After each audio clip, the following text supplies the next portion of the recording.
pas figurash në shtete, në institucionet europiane, për shkak se për secilin nga ata, tashmë që kanë ndryshuar qeveria në Amerikë, ka një dosje.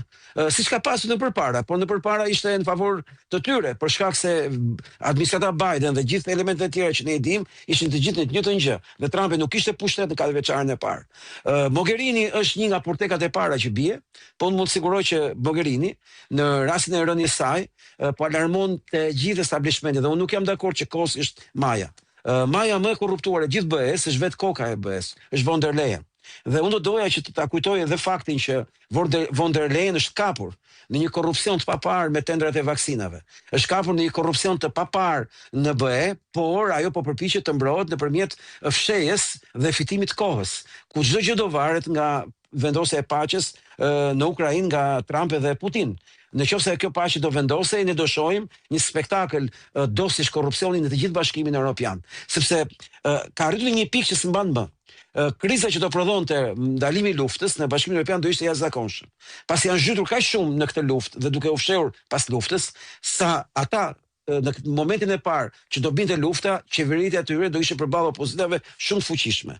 Dhe unë do të kujtoj që Mogherini le të na shërbesi një kamban kujtese se çfarë do të vi pas Mogherinit në Bashkimin Evropian.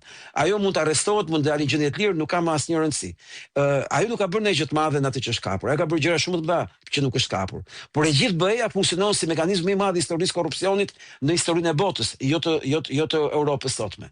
Nuk krahasohet me Bashkimin Sovjetik. Bashkimi Evropian është një strukturë që e çdo tender, çdo veprim, çdo mekanizëm është pjesë e një kalbe të një sistemi të tërë i cili ka vrarë Europën, ka vrarë ekonominë e Europës, kulturën e Europës, historinë e Europës dhe ka dëmtuar me themel çdo shtet. Dikur mendoni se ishte Gjermania dhe Franca që po mbysnin shtetet e tjera, vetë Gjermania dhe Franca janë gropën më të madhe të tyre të historisë. Okej.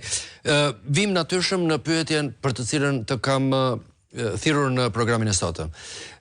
Siç e thash dhe në hapjen e intervistës tonë përpara publicitetit, dhe kjo nuk ka lidhje me ndonjë sforcim, as me ndonjë kokfortësi dhe as me ndonjë dëshirë të njerëzve për të qenë të drejtë, në kuptimin për të folur drejt, po në qoftë se dikush do të shihte ty në një mënyrë relativisht të ftohtë me veprimtarinë tënde, me aktivitetet ose sidomos me të folurën dhe me analizën që ti ke bërë, vëren pa ndonjë sforcim të madh që ty të kanë dalë disa të vërteta në kalimin e kohës për disa gjëra që për momentin janë dukur në mos halucinime interesante të njerëz, të një njeriu që ditë flasë në televizion, po flet me hiperbola për të qenë interesante për të pëlqyer, siç është për shembull rënja në vetvete e Sorosit mbas analizës për herë të parë të një njeriu në Shqipëri i cili bëri një panoram të një superstrukture dhe të njerëzve që kjo superstrukturë ngriti, fuqizoi, burrëroi dhe pastaj përdori e shfrytëzoi në kalimin e kohëve, deri në momentin që do binte. Prandaj, unë po i besoj këtij primati që ti ke, Goxhaj, dhe po të bëj ty pyetjen. Është thënë kohët e fundit që ajo që ka ndodhur me zonjën Balluku është një mal i pakapërcyeshëm